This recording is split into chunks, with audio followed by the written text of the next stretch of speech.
Hello नमस्कार। तो exam India में एक नए वीडियो के साथ आपके सामने हाजिर हैं।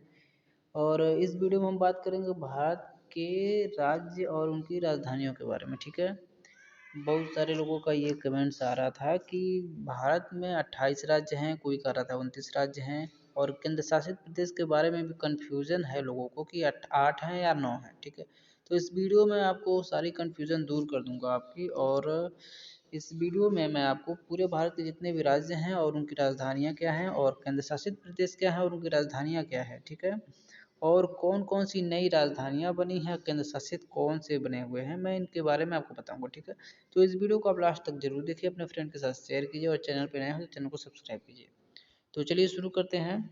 सबसे पहले यहाँ देख लेते हैं कि कुछ बेसिक के बारे में। ठीक है। भारत जो है वो राज्यों का संघ है। ठीक है। भारत एक प्रभुसत्ता संपन्न धर्मनिरपेक्ष लोकतांत्रिक गणराज्य है। ठीक है। जिसमें संसदीय प्रणाली की सरकार है। आपको पता होगा कि संसद है, केंद्र में संसदीय प्रणाली की सरकार है। ठीक है। केंद्र और राज्य दोनों में ये प्रणालियाँ काम करती हैं। ठीक है।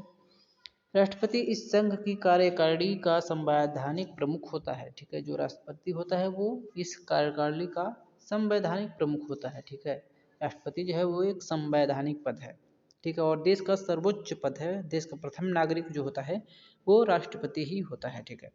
राज्यों में सरकार की प्रणाली केंद्र की प्रणाली से बिल्कुल मेल खाती है। जैसे कि मैंने अभी आपको ऊपर बताया, राज्य और केंद्र में दोनों में संसदीय प्रणाली है। ठीक है। देश में कुल 28 राज्य और 8 संघ राज्य हैं, यानी कि केंद्र शासित क्षेत्र हैं। ठीक है। संघ राज्य क्षेत्रों को राष्ट्रपति द्वारा नियुक्त किए गए प्रशासक के माध्यम से प्रशासित किया जाता है। यानी कि जो केंद्र शासित प्रदेश है वहाँ राष्ट्रपति के द्वारा जो नियुक्त होते हैं गवर्नर, उनके द्वारा वहाँ का शासन कार्य किया जाता है। ठीक है। चलिए शुरू करते हैं। पहले भारत के 28 राज्यों के बारे में जान लेते हैं, उसके बाद से केंद्र शासित प्रदेशों के बारे में जानेंगे। ठीक है। सबसे पहले बात करते हैं आंध्र प्रदेश की। तो इसकी राजधानी जो है वो अमरावती है। अरुणाचल प्रदेश है। अरुणाचल प्रदेश की राजधानी है ईटानगर। असम है। असम की राजधानी है दिसपुर। बिहार है। बिहार की राजधानी है पटना। ठीक है। छत्तीसगढ़ है। छत्तीसगढ़ की राजधानी है पणजी। ठीक है, सॉरी, रायपुर। छत्तीसगढ़ की राजधानी है रायपुर। ठीक है। और एक नया रायपुर भी है। ठीक है। एक और सिटी है रायपुर के नाम से, नया रायपुर, उसका नाम बदलकर अटल नगर रख दिया गया है। ठीक है। ये आप ध्यान रखिएगा। गोवा की राजधानी है पणजी। ठीक है। गुजरात गुजरात की राजधानी है गांधीनगर। गो से गुजरात और गो से गांधीनगर, ये आप आसानी से याद कर सकते हैं। हरियाणा की राजधानी है चंडीगढ़। हिमाचल प्रदेश की राजधानी है शिमला। झारखंड की राजधानी है रांची। कर्नाटक की राजधानी है बेंगलुरु। केरल की राजधानी है तिरुवनंतपुरम। ठीक है। नेक्स्ट चलते हैं मध्य प्रदेश। मध्य प्रदेश की राजधानी है भोपाल। ठीक है। जहाँ की भोपाल के विदिशा में ही एक स्पूत भी है। ठीक है, बौद्ध धर्म का। ठीक है। तो वहाँ पर आपको भी भोपाल जाइए तो उसको जरूर देखिए। महाराष्ट्र की राजधानी है मुंबई, जिसको गेटवे ऑफ इंडिया भी कहा जाता है। मणिपुर की राजधानी है इम्फाल। मेघालय की राजधानी है शिलोंग। मिजोरम की राजधानी है आइजोल। नागालैंड, इसकी राजधानी है कोहिमा। उड़ीसा की राजधानी है भुवनेश्वर। और कई बार उड़ीसा का पूरा नाम पूछ लिया जाता है, जो कि कलिंग है इसका पूरा नाम। ठीक है। और उड़ीसा में ही ज़्यादातर जो हमारे अंतरिक्ष प्रशिक्षण संस्थान है वहाँ पर उपस्थित है। जितने भी डिफेंस के हथियार होते हैं, मिसाइल वगैरह, उनका परीक्षण उड़ीसा में किया जाता है। और उड़ीसा में एक द्वीप है व्हीलर द्वीप। ठीक है। ये इम्पोर्टेंट है, व्हीलर द्वीप, जिसका नाम बदलकर APJ अब्दुल कलाम के नाम पर रखा गया है। ठीक है। जो कि आपको याद रखना है, व्हीलर द्वीप का नाम बदलकर APJ अब्दुल कलाम, जो कि हमारे पूर्व राष्ट्रपति रह चुके हैं, उनके नाम पर रखा गया है। पंजाब की राजधानी है चंडीगढ़। राजस्थान की राजधानी है जयपुर, जिसको पिंक सिटी के नाम से भी जाना जाता है, जयपुर पिंक सिटी। सिक्किम की राजधानी है गंगटोक। तमिलनाडु की राजधानी है चेन्नई। तेलंगाना की राजधानी है हैदराबाद। और त्रिपुरा की राजधानी है अगरतला। उत्तर प्रदेश की राजधानी है लखनऊ। ठीक है। और ये लखनऊ जो है वो गोमती नदी के किनारे है। ठीक है। कई बार ये ऐसा क्वेश्चन पूछ लेता है कि उत्तर प्रदेश किस नदी के किनारे है, तो उत्तर प्रदेश गोमती नदी के किनारे है।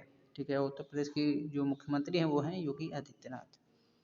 नेक्स्ट बात करते हैं उत्तराखंड, जो कि उत्तर प्रदेश का ही कटा हुआ भाग है, जिसको उत्तराखंड बनाया गया है अलग स्टेट। इसकी राजधानी है देहरादून, ठीक है। और इसकी एक समर कैपिटल भी है, समर राजधानी भी है, उसको गैरसन के नाम से जानते हैं। गैरसन में इसकी समर कैपिटल भी है। पश्चिम बंगाल इसकी राजधानी है कोलकाता, ठीक है। तो ये थे हमारे भारत के 28 राज्य, ठीक है। 28 राज्य, पहले 29 थे, लेकिन इसमें जो जम्मू कश्मीर था, इसमें आपने ध्यान दिया होगा कि जम्मू कश्मीर का नाम नहीं लिया गया है, ठीक है। क्योंकि जम्मू कश्मीर पहले एक राज्य था, तो भारत में कुल 2014 में जब आंध्र प्रदेश से तेलंगाना अलग हुआ तो 29 राज्य हो गए, ठीक है। तो 29 राज्य हो गए। उसके बाद 2019 में जब जम्मू कश्मीर को संशोधित करके केंद्र शासित प्रदेश बनाया गया, जम्मू कश्मीर और लद्दाख, ठीक है। तो ये दो केंद्र शासित प्रदेश बन गए और राज्यों की संख्या एक कम हो गई, तो 28 हो गए। और जो केंद्र शासित प्रदेश हैं वो पहले 7 थे तो 9 हो गए, लेकिन इनकी संख्या दोबारा से 9 से 8 हो गई है। और कैसे हो गई है वो मैं आपको आगे बता रहा हूँ, ठीक है। तो बात करते हैं केंद्र शासित प्रदेशों के बारे में, ठीक है। तो 8 केंद्र शासित प्रदेश हैं, इनके नाम देख लेते हैं पहले। तो अंडमान और निकोबार द्वीप है, अंडमान और निकोबार द्वीप समूह, इसकी राजधानी है पोर्ट ब्लेयर, ठीक है। चंडीगढ़, चंडीगढ़ की राजधानी चंडीगढ़ है। दादर और नगर हवेली और दमन और दीव, इसकी राजधानी है दमन।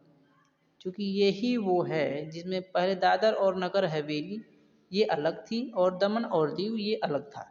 इसको संशोधित करके एक में मर्ज कर दिया गया है, जोड़ दिया गया है, और इसकी राजधानी दमन बनाई गई है। तो इससे संख्या 9 होनी चाहिए थी, लेकिन अब फिर से 8 हो गई है, ठीक है। दिल्ली की राजधानी है दिल्ली। लद्दाख की राजधानी है लेह। और लक्षद्वीप की राजधानी है कवरत्ती। जम्मू और कश्मीर की राजधानी है गर्मियों में श्रीनगर और सर्दियों में जम्मू, ठीक है। पुडुचेरी की राजधानी है पुडुचेरी, ठीक है। तो ये आप यहाँ पे देख देख रहे होंगे कि दादर और नगर हवेली और दमन और दीव ये पहले दो अलग अलग थे, इनको एक में जोड़ दी कर एक बना दिया गया है, ठीक है। और जम्मू कश्मीर और लद्दाख जो कि एक थे, एक राज्य थे, जिनको अलग अलग करके दो केंद्र शासित प्रदेश बना दिया गया है। तो इसमें इनकी संख्या 8 हो गई, ठीक है। तो यहाँ पर भारत के मानचित्र में राज्य चुनकर उस राज्य से संबंधित जानकारी आप प्राप्त कर सकते हैं, ठीक है। दादर नगर हवेली और दमन और दीव, ठीक है, पश्चिम भारत में एक केंद्र शासित प्रदेश है जिसकी स्थापना पहले के दादर और नगर हवेली तथा दमन और दीव में विलय हुआ है, ठीक है, जो कि मैंने आपको अभी बताया है।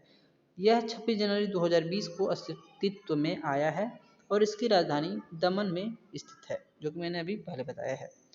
आंध्र प्रदेश सरकार की योजनाओं के अनुसार राज्य में निर्माणाधीन अमरावती को विधायी राजधानी, तटवर्ती विशाखापट्टनम को कार्यकारी राजधानी और कुर्नूल को न्यायिक राजधानी के रूप में स्थापित किया गया है। आप अभी ये लाइन समझ नहीं पाए होंगे, ठीक है। क्योंकि मैं आपको बता दूं आंध्र प्रदेश की 3 राजधानियां हैं, ठीक है। कौन कौन सी? एक तो है अमरावती, ठीक है, जिसको विधायी राजधानी कहा गया है, ठीक है। और विशाखापट्टनम को कार्यकारी राजधानी और कुर्नूल को न्यायिक राजधानी के रूप में स्थापित किया गया है। इस लाइन का मतलब यही है कि आंध्र प्रदेश की जो है वो 3 राजधानियां हैं। कौन कौन सी? अमरावती जो कि विधायी राजधानी है, विशाखापट्टनम कार्यकारी राजधानी है और कुर्नूल न्यायिक राजधानी है, ठीक है। दोस्तों अगर ये वीडियो आपको अच्छी लगे तो अपने फ्रेंड के साथ शेयर कीजिए, वीडियो को लाइक कीजिए और चैनल पर नए हो तो चैनल को सब्सक्राइब कीजिए। Thank you for watching.